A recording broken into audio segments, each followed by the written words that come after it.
கர்த்தருடைய பரிசுத்தமுள்ள நாமத்திற்கு ஸ்தோத்திரம். இன்றைய நாளின் கர்த்தருடைய வார்த்தையாக சங்கீதம் 39வது அதிகாரம் 10வது வசனம்.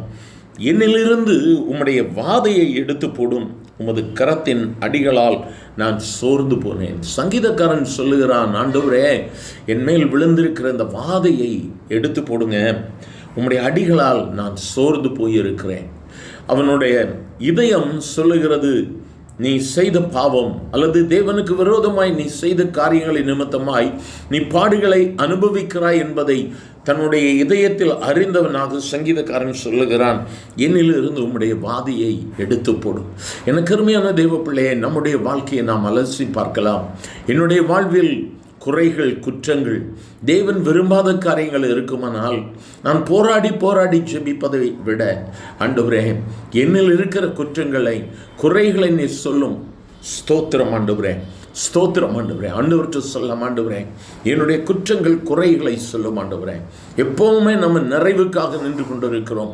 ஆனாலும் எனக்கு அருமையான தேவ பிள்ளை, நம்முடைய வாழ்வில் குறைகள் இருக்கும் அல்லவா? இன்றும் ஆண்டவர்கிட்ட கேட்கலாம், ஆண்டவரே, நீர் விரும்பாத காரியங்கள் என் வாழ்வில் இருக்குமானால் இன்று தயவு செய்து எனக்கு சொல்லித்தாங்கப்பா.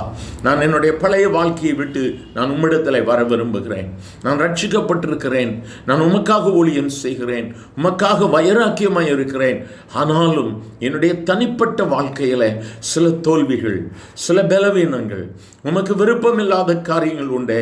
கர்த்தர் என்னோடு பேசுங்கப்பா, அவைகளை விட்டு நான் வெளியே வந்து விடுகிறேன் என்று சொல்லி நாம் அவரிடத்தில் நம்மை ஒப்பு கொடுக்கும் பொழுது நிச்சயமாகவே நாம் அறியாதபடிக்கு நம்மிலும் நம் குடும்பத்திலும் இருக்கிற வாதைகளை அவர் எடுத்து போடுகிறது மட்டுமல்ல, அவருடைய அடிகளால் நாம் சோர்ந்து போவது இல்லை.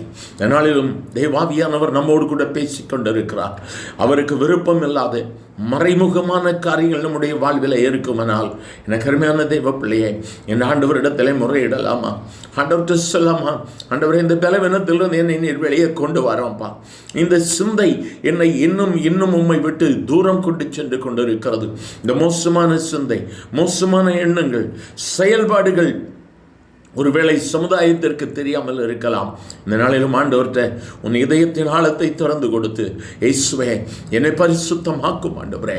என் வாழ்வில் இருக்கிற அடிகளுக்கு ஒரு முற்றுப்புள்ளி, வாதைகளுக்கு ஒரு முற்றுப்புள்ளி, ஒரு புதிய அத்தியாயம் என் வாழ்விலே தொடர வேண்டும்.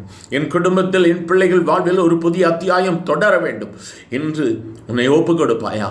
என்று நாமே ஆண்டவருடைய சமூகத்தில் அர்ப்பணிக்கும் பொழுது தேவாவியானவர் இன்று உன்னுடைய வாழ்வில், என்னுடைய வாழ்வில் ஒரு புதிய அத்தியாயத்தை துவங்குவார். எங்கள் அன்பின் ஆண்டவரே, ஆசீர்வதிக்கப்பட்ட இந்த காலை வேளைக்காக நன்றி அப்பா. உள்ளம் உடைந்து, ஆண்டவரே, என்னுடைய பாவங்கள் தான் என்னுடைய வாழ்வின் காரியங்களுக்கு ஆண்டவரே காரியமாய் இருக்கிறது. என்னுடைய வாழ்வில் வாதைகளும், என்னுடைய வாழ்வில் நான் சோர்ந்து போகும்படியான அடிகளும் வருகிறதே.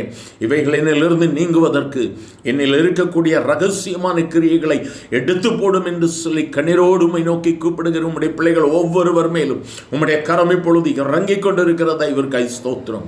ஒரு விடுதலையை கொடுத்து வெற்றி உள்ள கிறிஸ்தவ வாழ்க்கையை நேர்கொடும். ஆசீர்வதியும். இயேசுவின் நாமத்தில் பிதாவே, ஆமென், ஆமென்.